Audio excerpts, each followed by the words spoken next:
আসসালামু আলাইকুম। গরুর গোস্ত রান্না হবে। এখানে মশলা ভুনাই নিয়েছি, এখানে আমি গরুর গোস্তগুলো দিয়ে দিব।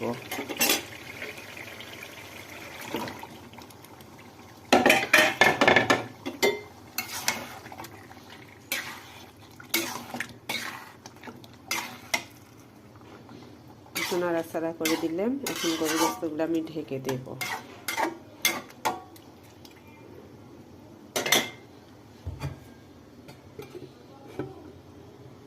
দেখি গোস্তের কি অবস্থা।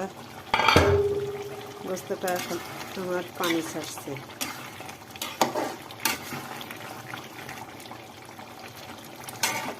এখানে আমি পটল আর আলু দিব।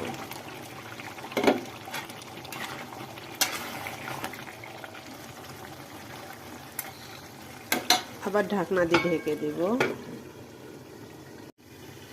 দেখি তরকারিটা এখন কষাবো আমি।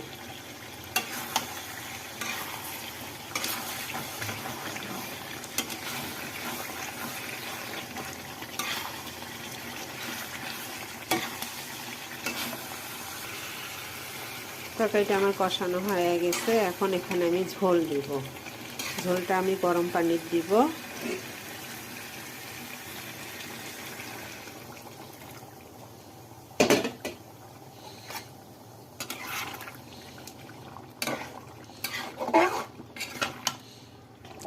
ঝোল হয়ে গেছে। এখন আমি এখানে ঢাকনা দিব জাল হওয়ার জন্য।